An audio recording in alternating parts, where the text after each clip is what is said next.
doy la bienvenida a nombre del Comité de Participación Ciudadana del Sistema Estatal Anticorrupción. Gracias por atender la convocatoria para el digno cargo de secretario técnico del Sistema Estatal Anticorrupción. Me permito informarle a usted cuál será la presentación, ahorita primero de mis compañeros y posteriormente le indico la metodología. ¿Sí? Iniciaremos por mi lado izquierdo, por favor, la presentación.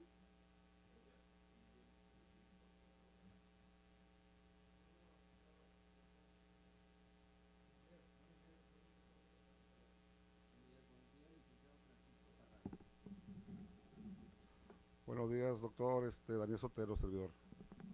David Álvarez García, bienvenido. Licenciada Rosa Martínez, nuevamente bienvenido, todos miembros del Comité de Selección para el cargo de secretario técnico del Sistema Estatal Anticorrupción. La metodología va a consistir, como lo pudo usted analizar en la convocatoria, 15 minutos ahorita para su exposición. Posteriormente podrá darse quizás la oportunidad a alguno de nuestros representantes de hacerle alguna pregunta, por lo cual tendrá también un máximo de 30 minutos para respuestas a las preguntas también. Los temas que usted puede tratar pues podrán ser relacionados a su carta de exposición de motivos, así como también algún tema en específico del Sistema Estatal Anticorrupción a nivel estatal o a nivel nacional. ¿Le quedó claro alguna duda? ¿No? Listo, bien, si desea entonces iniciar su presentación. Antes de exponer las razones por las que me postulo al cargo, quiero darle las gracias por el espacio, por la oportunidad de exponer estos razonamientos y también por hacer historia y ser parte de la historia. Creo que este es un evento histórico, es la primera vez, al menos tengo conocimiento yo, que se va a elegir a un ciudadano por un grupo de ciudadanos para obtener un cargo que no sea el de elección popular, así que me siento muy honrado por eso. Y esto me trae a la mente el cuento un cuento de Eduardo Galeano, donde parece que los ciudadanos empezamos a hacer la gallina de ese cuento, y voy a tomar un minuto de mi tiempo para platicarles este cuento, quizá lo conozcan. Galeano escribe un cuento que se llama El cocinero, y el cocinero va a la cocina y reúne a las aves, gallinas, patos, perdices, etcétera, etcétera, y les hace una pregunta, democrática por cierto, y les dice que cómo quieren ser comidos, con qué salsa quieren ser comidos. Y Galeano le llama a este cuento el cuento de la sociedad, es decir, me parece que en este cuento todos los animales se asustan, como era obvio, y la gallina contesta, dice, yo no quiero ser comida, yo no quiero ser cocinada. Y le dice al cocinero, pero aquí no hay dos opciones, es la única. Entonces este evento a mí me parece que estamos siendo más la gallina esta del cuento de Galeano. ¿Por qué? Porque finalmente los ciudadanos estamos tomando parte en esto. Y no solamente nos toca elegir con qué salsa nos van a comer, ¿no? Sino que también queremos y debemos participar, y me congratula a mí eso. Por otra parte, bueno, hay dos razones fundamentales que me tienen aquí. Una que tiene que ver con la cuestión personal, es decir, muy ligada a la segunda, que es el tema profesional. En la parte personal, toda mi vida me he puesto metas y objetivos que he ido logrando poco a poco con el apoyo de mi familia y la gente que me rodea. Y desde luego muchos apoyos, no solamente que tienen que ver con la cuestión filial, porque esa casi o generalmente o siempre tiene uno el apoyo de la familia. Yo soy originario del Valle de Mexicali, yo me crié en el ejido Colima, y cada que regreso a mi pueblo, a mi raíz, la gente me ve con mucho orgullo, y eso a mí me hace pensar que estoy haciendo las cosas bien como persona. Incluso se me ha tomado como referente en algunas ocasiones, y en 2013 la comunidad me agradece o me reconoce, invitándome a ser el padrino de generación de 44 niños de la primaria, donde yo precisamente hice mi primaria. Entonces eso me hace desde luego sentirme muy orgulloso, pero además también trae una doble responsabilidad, ¿no? El hecho de que eres referente de alguien o para alguien, y eso debe ser muy, muy cuidado, porque te ven los demás y al ser referencia quieren ser como tú. Entonces uno tiene que tener mucho cuidado con eso. Pues ahí está la doble responsabilidad.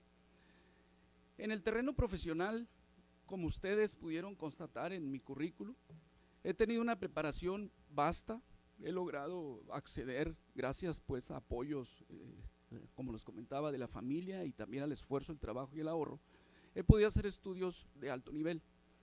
y me ha permitido tener una visión de lo que es la función pública desde muy amplia y altas esferas, ¿no? Yo he tenido la oportunidad a estas alturas, a cerca de 23 años de carrera profesional, de trabajar para los 3 poderes del Estado: poder ejecutivo, legislativo y el poder judicial. Yo trabajé desde 1996 en la Secretaría de Gobernación a nivel federal, en temas relacionados con seguridad pública en general. Posteriormente, con la transición, con la llegada del presidente Vicente Fox, se crea la Secretaría de Seguridad Pública y nos vemos obligados a migrar nosotros a esa secretaría, y me piden la colaboración para crear lo que se llama hoy día el órgano administrativo desconcentrado de prevención y readaptación social. Entonces creamos toda la normatividad relativa a ese órgano, y gracias a ello me invitan a ser director técnico de la Dirección General de Prevención y Tratamiento de Menores. El director general, al ver que pues era una nueva secretaría, había que dirigirse con nuevas reglas, me pide que deje la secretaría, que más bien que no tome la dirección técnica, perdón, y que me vaya como secretario particular de la dirección general. A diferencia de las direcciones generales locales, las direcciones generales en aquel entonces y las secretarías particulares estaban en una normatividad interna y teníamos funciones precisas que cumplir, y había también sanciones en caso de incumplimiento de responsabilidades. Asumo la responsabilidad durante un poco más de un año, que fue lo que duró el director general. Por cuestiones de salud tuvo que renunciar y después vinieron cambios de administración, y me tocó coordinar el trabajo de 9 direcciones de área, el doble de subdirecciones y el cuádruple de jefaturas de departamento. Entonces nos encontramos con una dirección general de alrededor de 1,200 servidores públicos. Afortunadamente durante ese año logramos con éxito pues sacar adelante los trabajos. Me toca a mí coordinar el tema del presupuesto del año 2001 para 2002, donde pues también con un equipo de trabajo del área administrativa y gente de apoyo de informática, elaboramos el presupuesto de egresos, que recuerdo en aquel entonces, estoy hablando de 2001, alrededor de 147 millones de pesos, que correspondía a la dirección general, y que se iba a ir en el paquete de este órgano desconcentrado, porque finalmente pasamos a ser parte del órgano desconcentrado. Yo, como norteño y buen mexicalense y baja californiano, pues nunca me acostumbré de hecho a vivir en la Ciudad de México, pero por cuestiones de trabajo tenía que estar allá. Afortunadamente, bueno, conozco personajes muy importantes en el ámbito jurídico: al doctor García Ramírez, Sánchez Galindo, López Tirado, Zamora Pierce, gente de la Academia Mexicana de Ciencias Penales, y el que me apoya bastante es el doctor Antonio Sánchez Galindo, y me empieza a llevar por el lado de la academia. Y bueno, tengo desde 1997 dando clases. He dado clases en la Universidad Panamericana, en la Universidad Iberoamericana en Puebla, con un convenio con el Instituto de Investigaciones Jurídicas de la UNAM. He dado clases en esta universidad, soy egresado de esta facultad a mucha honra, y he dado clases en CETIS, en fin, en todas las universidades públicas y privadas aquí en Baja California, y sigo dando pláticas, conferencias, donde me invitan. Generalmente la mayoría de ellas gratuitas. Regreso yo a Baja California, regreso a Mexicali, y pues entro a trabajar al gobierno del estado. En el gobierno del estado se me invita a trabajar en el sistema estatal penitenciario, donde entro como asesor, y al poco tiempo me nombran coordinador estatal de asuntos internos y jurídicos, donde teníamos que ver temas relacionados con conductas que pudieran caer en temas de corrupción, etcétera, etcétera, básicamente de lo que era el sistema estatal penitenciario, ¿no? Posteriormente me invitan a ser director de un centro, me voy como director de un centro. Hay una serie de cambios y movimientos a raíz, recuerdan ustedes por ahí en 2002 que finalmente se interviene el Cerezo de Tijuana, se acaba con aquello que era el pueblito, entonces se empezó a trabajar con un modelo distinto de tratamiento y también con una nueva visión de trabajo hacia el interior del sistema penitenciario. Y bueno, yo con la experiencia que tenía a nivel federal, se me hace la invitación y acepto. Posteriormente surge todo este nuevo boom de lo que es la justicia alternativa a nivel nacional, y se reforma el artículo 17 constitucional, y bueno, se plantea la posibilidad de crear un centro estatal de justicia alternativa en Baja California, concurso, y tengo la fortuna de ser designado el director del Centro Estatal de Justicia Alternativa, el primer director del Centro Estatal de Justicia Alternativa en Baja California, donde cumplo un periodo de 5 años, de 2009 a 2014, donde logramos con éxito posicionar el centro como uno de los mejores centros a nivel nacional. Eso lo comento porque me vale a mí que la CONATRIP me nombre como el moderador de la Mesa de Justicia Alternativa a nivel nacional en el primer Congreso Nacional de Impartidores de Justicia en la ciudad de Durango, en 2010, 2011, no recuerdo exactamente la fecha. Y bueno, es parte del desarrollo profesional que he venido desarrollando. Termino, me tomo un tiempo de descanso y se me invita al Congreso del Estado en un área técnica. Yo no había tenido la experiencia de trabajar en el Congreso del Estado, pero como era un área técnica que tenía que ver con la realización de iniciativas de revisión, análisis y elaboración de proyectos, llego al lugar por invitación. La legislatura anterior estaba por terminar, faltaban 3 meses, se me había advertido que podía hacer eso por las cuestiones, ¿no?, de políticas, cambia la administración, cambia toda la estructura, en fin. Pero a mí, bueno, no me parecía que el tema del tiempo no era importante en ese momento, yo quería vivir la experiencia. Y bueno, finalmente, desde entonces estoy en el Congreso. Llega la nueva administración, ven mi trabajo, valoran el trabajo y me piden que me quede, que los apoye. Yo elaboré el proyecto definitivo de esta reforma, tanto constitucional como legal.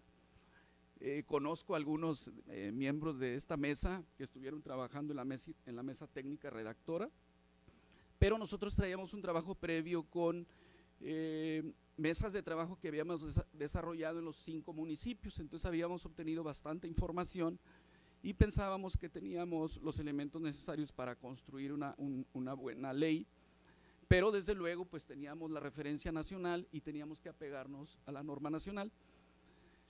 Se plantea la necesidad de construir esta mesa técnica, la comisión correspondiente la hace, hay bastantes personas que deciden participar y se logra un equipo de trabajo donde se trabaja la reforma constitucional.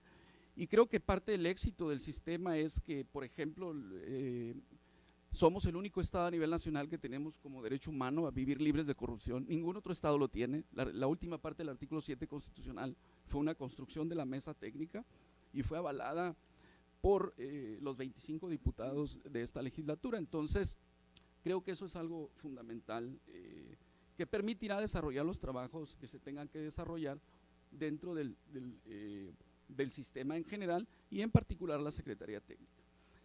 Voy a hacer una afirmación, a veces no es muy bien visto porque no estamos acostumbrados a escuchar este tipo de cosas, ¿no? Hay una frase que se le atribuye a Albert Einstein que dice que no todo lo que se puede contar cuenta y no todo lo que cuenta puede ser contado. Entonces yo espero influir en su ánimo y que en definitiva ustedes me consideren como una opción viable para ocupar el cargo. Yo, desde mi perspectiva, desde mi experiencia, mi capacidad y el liderazgo que he venido asumiendo donde he trabajado, creo que soy la persona idónea para el puesto. Yo no tengo la menor duda, desde luego, como les digo, yo quiero influir en su ánimo y espero que lo que les cuente realmente cuente, en definitiva, y que podamos vernos en otra posteriormente. Bueno, independientemente del resultado, pues yo estoy a sus órdenes. Reitero el agradecimiento por la oportunidad. A veces 15 minutos para hablar de uno mismo puede ser pocos o pueden ser muchos, dependiendo desde el punto de vista, la perspectiva con la que se vea. A veces puede uno caer en cuestiones de arrogancia o egolatría, ¿no?, que es muy sencillo hacerlo, porque hablar de uno mismo pues implica pues uno venir y echarse porras cuando lo único que puede uno demostrar a veces pues es una falsa humildad, ¿no?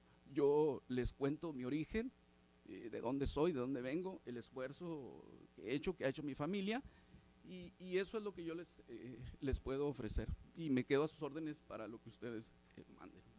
¿Le queda tiempo? 3 minutos, ¿deseas agregar algo más? Bueno, solamente cerrar agradeciéndoles. Yo creo que, como dije al principio, este es un ejercicio inédito, es algo histórico y me parece que debemos formar parte de la historia y no quedarnos pues al margen de eventos de esta naturaleza. Cuando yo me doy cuenta de esto, incluso debo confesarles que desde que empezamos a trabajar el proyecto, yo me he visto como secretario técnico. He estado constantemente haciéndome este ejercicio de visualizarme como parte del sistema, porque me considero una persona honesta, diligente, responsable y con un alto grado, repito, de la responsabilidad, y creo que puedo asumir el liderazgo porque lo he hecho en otras áreas. A mí me tocó iniciar este Centro Estatal de Justicia Alternativa de cero. A mí me dijeron, ahí está el centro, a ver cómo le haces. Eso sí, fui dotado de un gran equipo de trabajo y logré que ese equipo de trabajo, pues los invité a trabajar, los invité a formar parte del éxito y creo que lo logramos y tuvimos, les digo, buenos resultados, tuvimos notas periodísticas muy alentadoras, pero bueno, son ciclos. Yo terminé mi ciclo y al igual que esta ley habla de que son 5 años improrrogables, entonces pues no puedes volver a participar, pero bueno, estaremos pendientes de cualquier situación, ¿no? Siempre yo creo que como profesionistas y sobre todo en estos temas estamos obligados a no quitar el dedo del renglón y estar pendiente de todo lo que suceda, porque aquellos que tenemos algo que decir creo que debemos decirlo. Yo me he preparado a conciencia, pero ese conocimiento si no se transmite pues no sirve de nada, ¿no? Entonces yo quisiera y quiero más bien como una afirmación pues transmitir los conocimientos que he adquirido. Muchas gracias. ¿Alguno de los presentes desea hacer alguna pregunta?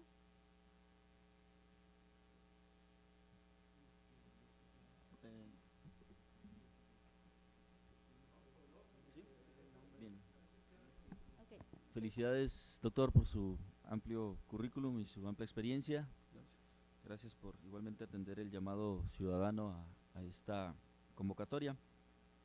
En caso de ser designado, doctor, ¿qué actividad realizaría? ¿Cuáles serían sus primeras acciones como secretario técnico, doctor? Bueno, pues dar las gracias, por supuesto, y creo que algo que es prioritario es crear la normatividad interna de la Secretaría. Es decir, a nivel nacional hay un estatuto, creo que hay que revisar el estatuto y ese estatuto en lo conducente trasladarlo a nuestro sistema estatal, porque es la base y es lo que le da vida jurídica a esta institución. Sería básicamente los primeros trabajos que hay que desarrollar. Muchas gracias, doctor.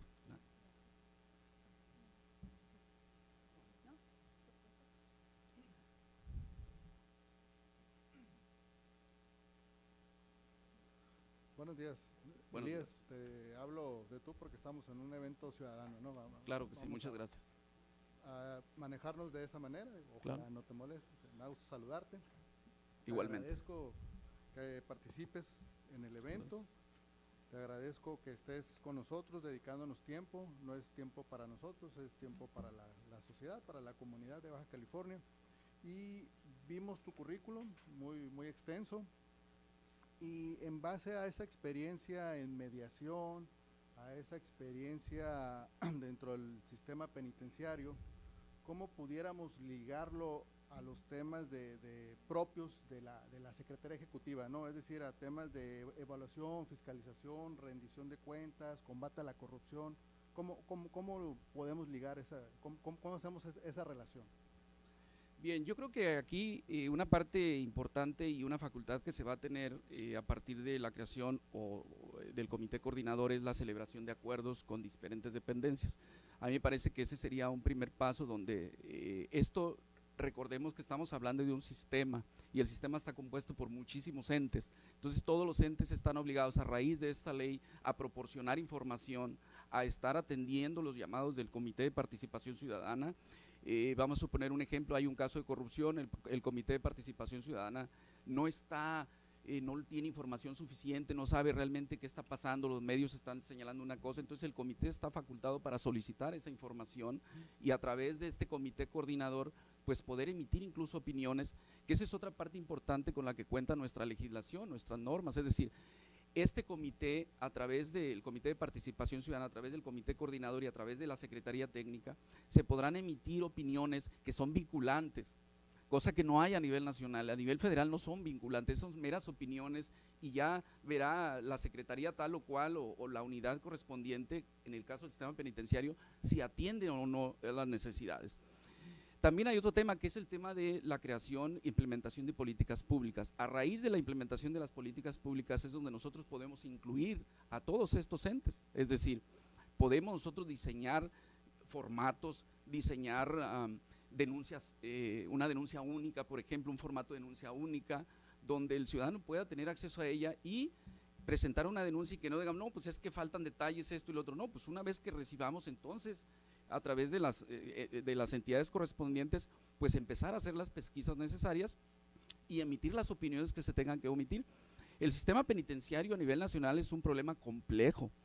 Yo tengo la fortuna de conocer a la visitadora encargada de esa área, que es la doctora Ruth Villanueva Castillejas, que es la segunda visitadora de la Comisión Nacional de los Derechos Humanos, y hemos platicado muchas veces sobre el tema. De hecho, ella fue mi jefa cuando yo trabajé en Gobernación, en la Secretaría, en el Consejo de Menores, y teníamos ese tema muy sentido, porque el tema penitenciario pues refleja un poco lo que somos como sociedad, ¿no?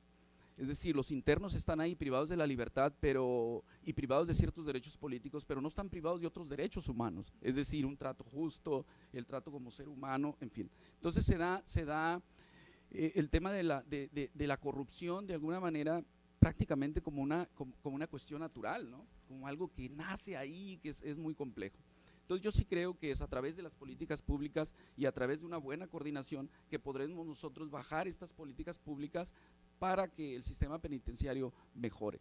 Hay una ventaja aquí, en mi caso, que tengo bastante experiencia en el tema, no solamente, bueno, en el tema en particular, porque prácticamente me he desarrollado toda mi carrera profesional sobre esas áreas, en el derecho penal en general, pero sí creo que, bueno, podríamos estar hablando un mismo lenguaje y podríamos entendernos. Esa es la parte que a veces es un poco compleja, ¿no? Yo tengo una formación multidisciplinaria, entonces a veces eso para algunos es desventaja, pero yo la he visto como una ventaja muy grande.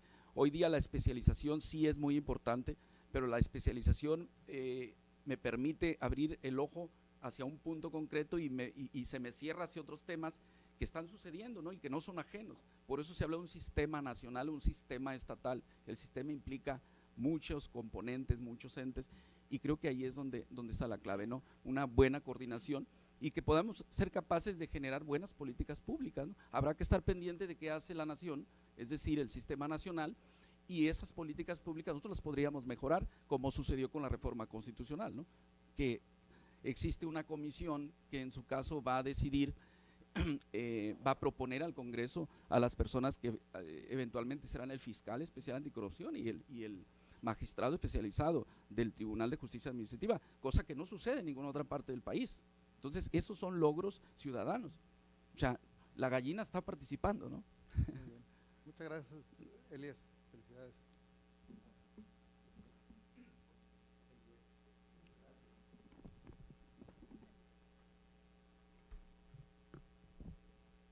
Gracias y felicidades por tu currículum. Muchas gracias.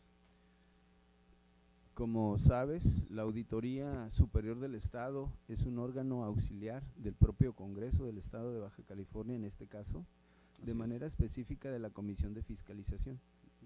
Como órgano técnico, pues, realiza su trabajo, ¿no? Entre otras cosas, las revisiones y evaluaciones de todo tipo de programas. Y una vez ejercido el gasto, hacen las observaciones correspondientes y hacen las propuestas a la propia Comisión de Fiscalización.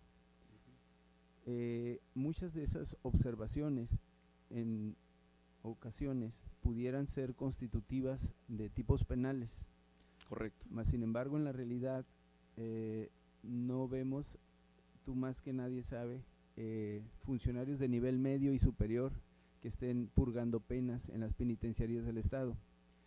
Entonces, en ese sentido, te quiero preguntar de las facultades, digamos así, discrecionales de una comisión que no es propiamente un órgano técnico en materia de revisión, modificando propuestas o proyectos de dictámenes a un órgano que sí lo es, que sería la Auditoría Superior del Estado, es el órgano técnico. Mas, sin embargo, siendo esas observaciones en ocasiones constitutivas de delito, son modificadas por la propia Comisión de Fiscalización. ¿Me puedes hablar de esas atribuciones de la Comisión de Fiscalización? Sí, cómo no. Bueno, dentro de la Ley Orgánica del Congreso del Estado, bueno, los diputados trabajan a través de comisiones y se crean comisiones. Unas ya, digamos, por default están establecidas en la ley, aquellas comisiones que son de dictamen legislativo, es decir, aquellas comisiones que van a hacer los trabajos legislativos. Y hay otras comisiones que pueden formarse, pues, comisiones especiales, de trabajo especial, en fin. La Comisión de Fiscalización, efectivamente, como usted afirma, se encarga de recibir estos proyectos y estos dictámenes.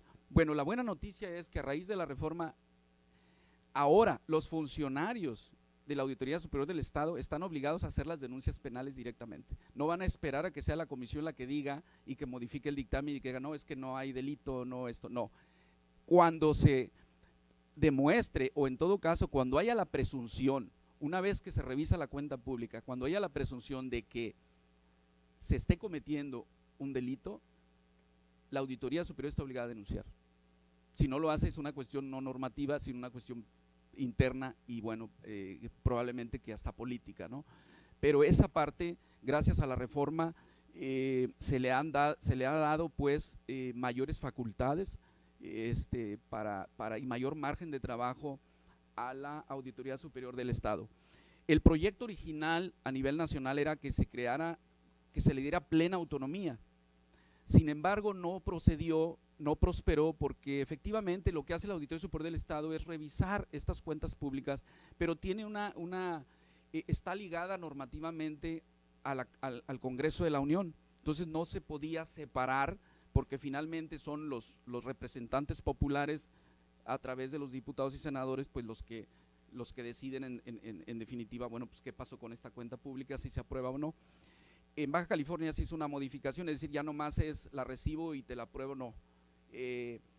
Tiene que hacerse la denuncia y posteriormente remitirse los dictámenes. Actualmente estoy de acuerdo con usted, más bien, bueno, desconozco en estos momentos qué esté sucediendo, pero el año pasado, el antepasado, yo le diría que así es como se hacía, efectivamente, el ORFIS, ¿no?, antes de Auditoría Superior del Estado, revisaba la cuenta, entregaba los resultados, iba a la comisión, pero como el ORFIS no tiene facultades para presentar los resultados al Pleno, pues tendría que ser a través de la Comisión de Fiscalización, y efectivamente la Comisión de Fiscalización, en uso de sus facultades, porque tampoco era ilegal, pues podía modificar el resultado de esta y aprobar o no la cuenta pública, o aprobar una parte, o aprobar X proyecto, ¿no? Entonces, a raíz de las reformas, sería muy fácil que un funcionario de la Auditoría Superior caiga en responsabilidad administrativa y grave si no hace la denuncia correspondiente. Entonces, creo que esa parte ya se salvó.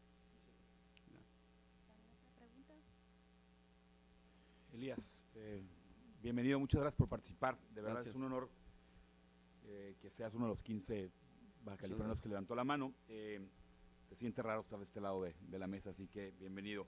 Yo tengo dos preguntas, Elías.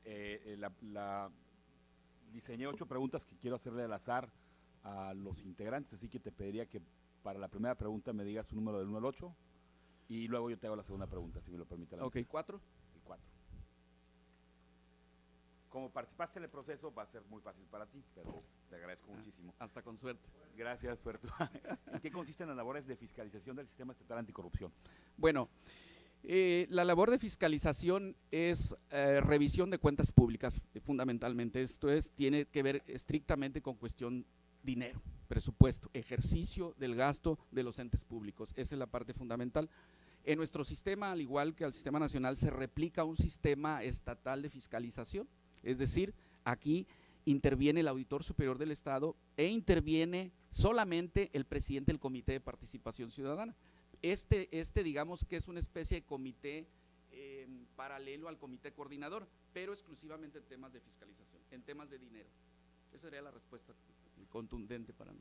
De acuerdo, Elías. El SEA está ajeno de cualquier tema de fiscalización, pero te agradezco mucho. No está ajeno, no. Lo que pasa es que el presidente forma parte, A lo mejor vamos a buscar una pregunta. el presidente del Comité de Participación Ciudadana forma parte de este comité de fiscalización. Está bien, Elías, te agradezco mucho. ¿En qué consisten las labores de fiscalización? Fue la pregunta. Pero te lo agradezco muchísimo. Evidentemente conoces el tema. Y la otra, Elías, traes un currículum envidiable, o sea, el currículum que traes, ese reconocimiento del que hablas, muy humildemente, enhorabuena, ¿no? O sea, la cultura del esfuerzo siempre será muy importante. Yo me pregunto, ¿cómo suplir, en un currículum tan amplio que tú tienes, cómo suplir evidentemente tu experiencia es en el diseño de leyes y traes también en la implementación de algunas acciones del sistema de justicia en su versión tradicional y en menores? Pero ¿cómo suplir esta parte para convertirte en un diseñador de políticas públicas? ¿Cómo dejar la parte del diseño de leyes y la aplicación de leyes y de códigos en la administración de justicia a convertirte en un diseñador de políticas públicas? Bueno, gracias de antemano. Gracias. Pues no es muy complejo. yo tengo experiencia en lo que es, primero, la capacitación y la preparación en lo que es la construcción y diseño e implementación de políticas públicas. He hecho algunos cursos con el BID, el Banco Interamericano de Desarrollo, que son a través de unos MOOC, estos que se hacen en línea a través de plataformas, entonces, y tenemos interacción con los maestros, con los ponentes, y con 2.000 o 3.000 compañeros alrededor de América Latina. Entonces ahí se crean foros donde uno propone políticas públicas en particular, es decir, uno diseña una política pública. A mí me tocó diseñar la política pública en el Estado en materia de impartición de justicia alternativa, es decir, cómo implementar la mediación y conciliación como métodos alternos de impartición de justicia, desde el diseño de los indicadores, desde el diseño de las metas, cómo se va a hacer su cumplimiento, todo eso me tocó desarrollarlo a mí. Entonces, creo que tengo la capacidad y la experiencia necesaria para hacerlo. Ahora, no es que el secretario técnico tenga que hacerlo solo, es decir, el secretario técnico deberá tener un grupo de trabajo, un equipo de trabajo con el que va a desarrollar estas políticas públicas. Pero también, dicho sea de paso, no es obligación en términos estrictos del secretario técnico desarrollar esas políticas públicas. La función principal del secretario técnico va a ser que las políticas públicas que se diseñen en el comité coordinador se traduzcan en hechos y se envíen a los entes públicos para que estos entes desarrollen estas políticas públicas. Es decir, es parte del grupo, es parte del equipo, pero no es una función concreta y una obligación específica que le corresponda al secretario técnico. Entiendo, porque así lo asumo, que desde luego el 90% del trabajo de arrastrar el API, etcétera, etcétera, va a caer en esta unidad, porque es, digamos, el ente que tiene vida jurídica, aunque los comités lo tienen, no son el ente operador. Entonces estamos hablando de operar, coincido, sí es necesario hacerlo, pero también puedo afirmar que estoy preparado para hacerlo, a raíz de esta preparación que he tenido, esta capacitación, que como pueden ustedes constatar y como usted ha afirmado, y le digo a usted no por falta de respeto ni mucho menos, sino porque así me conduzco yo con la autoridad, ¿no? A veces yo le digo a usted y son más jóvenes, como sé que los hay aquí, pero esa sería mi respuesta.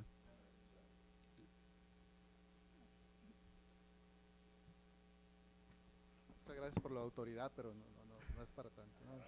Sí. Un poquito incómodo. De nuevo, pues de antemano felicitarlo, ¿no? Muy rápido. Pero bueno, digo, como Daniel no había preguntado, pues adelante. De nuevo, pues felicitarlo, ¿no? Gracias. Por su curricular que ha presentado, la exposición de motivos, se me hace hay claridad en el asunto, experiencia. Y no voy a abundar mucho en el tema, lo que sí tomo nota, habla de normatividad, habla de políticas públicas. Correcto. ¿Qué acción de inmediato llevaría usted,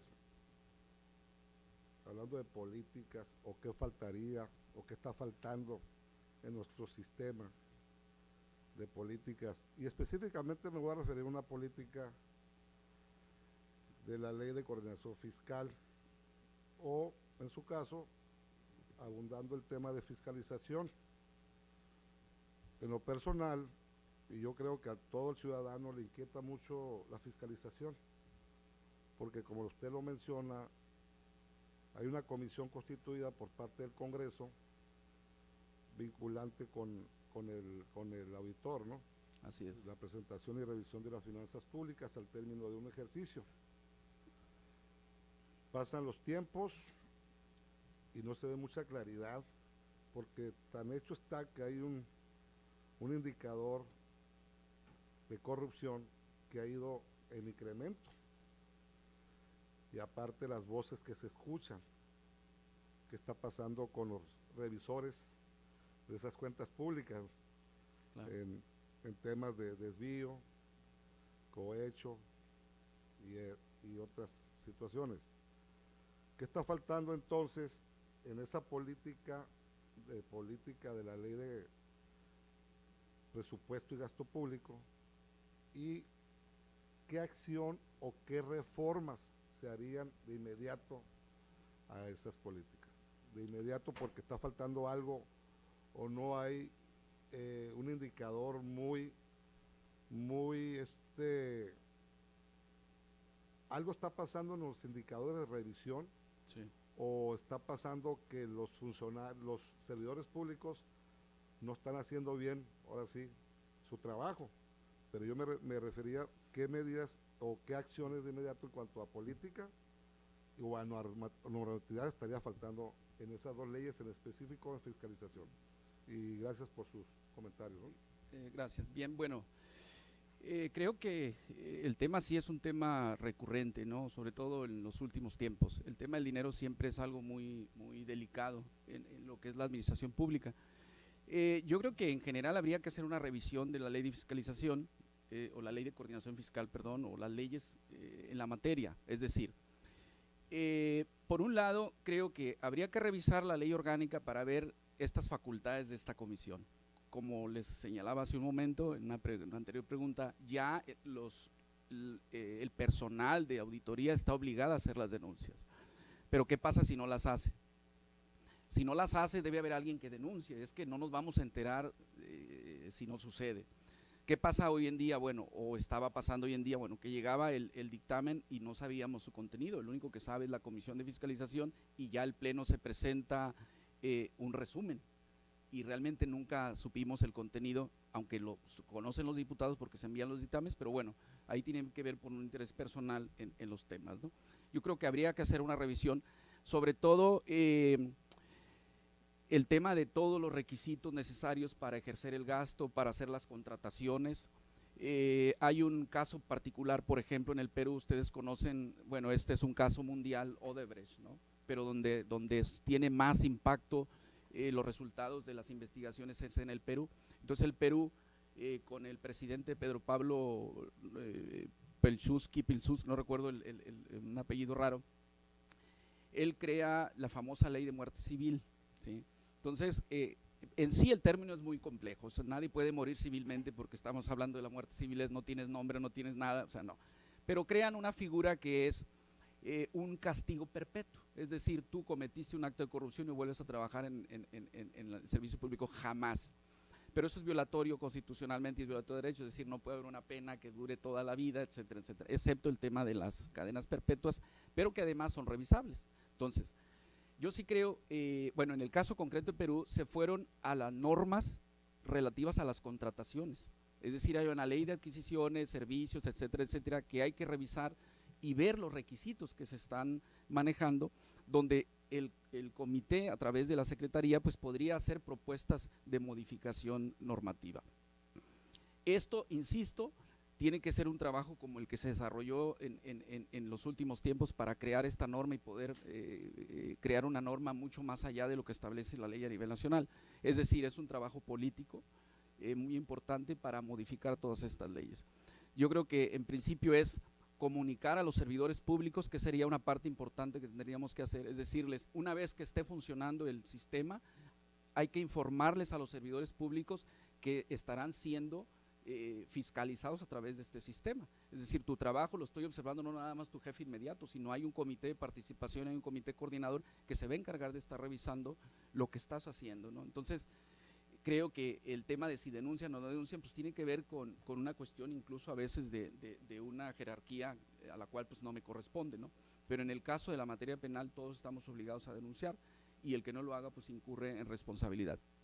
Creo que tendríamos que hacer esta revisión, porque ahorita yo no le podría decir o afirmar, no, sí, tenemos que modificar esto, cambiar esto, no, sería irresponsable de mi parte. Yo sí creo que hay contratos que realiza el Estado, contrata adquisiciones donde después nos enteramos que efectivamente pues, había una mejor propuesta, te salía más barato, pero pues ahí hay una cuestión política que bueno, no la pudimos solventar. Eso es lo que buscamos que termine, ¿no? Entonces eso es lo que yo propondría. Me queda… Creo que no vamos a poder continuar con la nomás entrevista para cerrar, por el no sé tiempo, si me permite. para darle tiempo a que para darle la despedida. Sí. Me inquieta mucho lo que comenta, y gracias por sus comentarios, ¿no? Me inquieta mucho porque habla de una ley de adquisiciones, entonces me da mucho que pensar, pero la pregunta específica, ¿usted qué modificaría o qué reformas ahorita se le vienen a la mente Y me voy específicamente, habló de licitaciones, de contrataciones. Pues las leyes ya tienen rato con la ley de adquisición, arrendamiento y servicios y su reglamento a nivel federal y a nivel estatal. ¿Usted considera que la ley estatal no está armonizada con la ley federal? Sería mi pregunta en cuanto a lo que es, y me voy específicamente en cuanto a contrataciones. ¿O no está armonizada el reglamento o la ley de adquisiciones? Ya para cerrar el tema, específicamente en ese punto.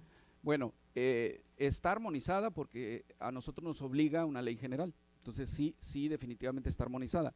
A mí me parece que el problema está ya en el tema de aterrizar, es decir, ya a la hora de la celebración de los contratos y de la actuación del servidor público.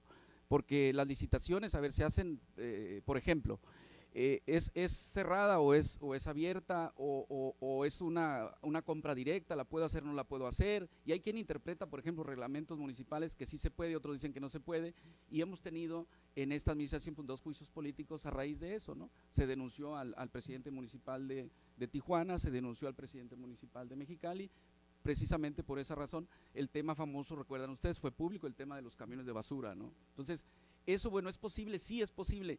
¿Es ilegal? No, no es ilegal. ¿Podrá ser inmoral? Seguramente es inmoral. Muchas gracias. Pues Gracias, doctor, muy amable. Muy bien. Que tenga buen día. Sí.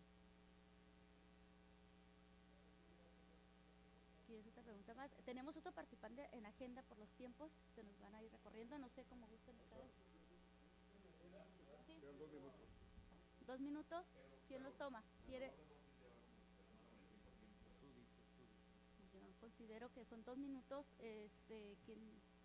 Ok, licenciado, agradecerte que estés este día aquí con nosotros. Sabemos, te conocimos en la mesa técnica, creemos que tienes una capacidad enorme como profesional, ¿verdad? Pero la inquietud del ciudadano común, el ciudadano que ahorita está trabajando en la empresa, el que anda trabajando en el campo, la raza de abajo, estamos cansados de ver pues personajes con unos perfiles muy atractivos, pero a la hora de la práctica, a la hora de ejecutar o llevar estos cargos, a nosotros no nos llega el beneficio.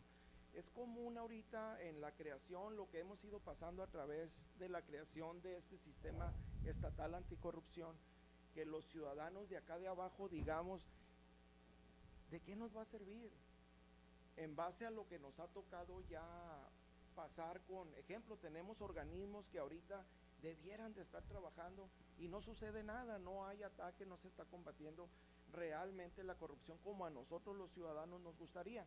Mi pregunta sería, licenciado, ¿qué hacer? De llegar a ser tu secretario técnico, ¿qué harías para cambiar esa percepción de los ciudadanos que no creemos ya en tantas cosas que nos dicen, que vamos a atacar la corrupción, que vamos a acabar? ¿Cómo le harías tú para socializar el sistema estatal anticorrupción para que ese ciudadano que ya no cree empiece a creer y poder contar con el apoyo de él para ir cambiando las cosas y tener el contrapeso que realmente se necesita aquí en nuestro estado? Bien, yo creo que esta parte de la socialización es fundamental. Yo iría a las colonias, organizaría reuniones con la ciudadanía y les explicaría qué es lo que estamos haciendo, les platicaría qué es lo que estamos haciendo. Lo hice cuando empezamos con el sistema de justicia alternativa. La gente no tenía confianza, pero también otra parte importante, el otro 50% depende de los ciudadanos. O sea, yo inicié con el cuento de la gallina de Galeano, es decir, si no participamos como ciudadanos, es decir, ellos nos ponen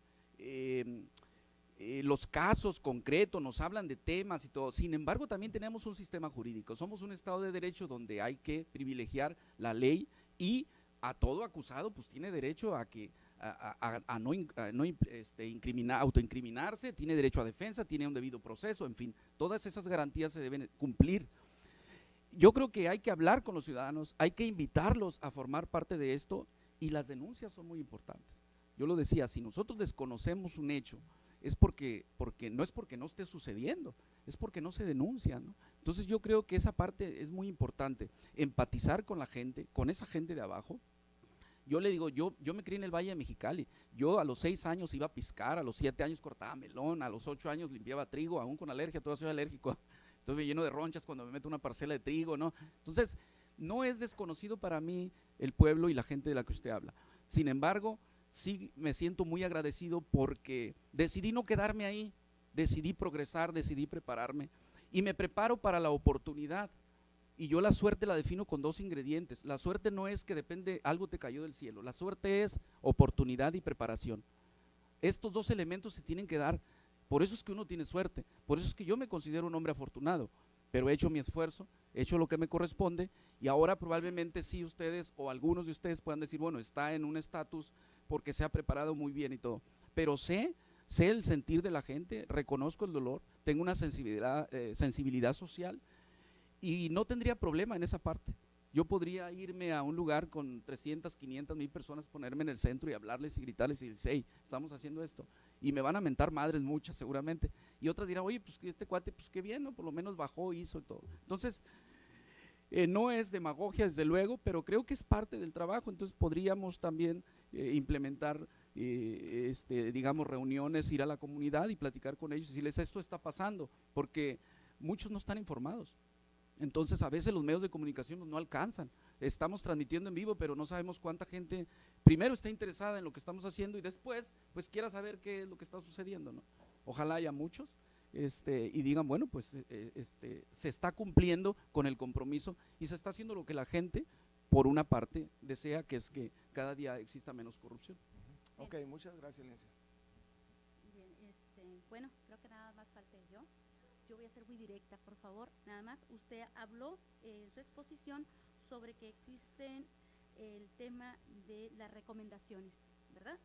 Así nuestra es. ley de responsabilidades, en su artículo 18 de responsabilidad del servidor público, nos menciona que los órganos de control interno deberán cumplir recomendaciones que haga el Comité Coordinador del Sistema Estatal Anticorrupción.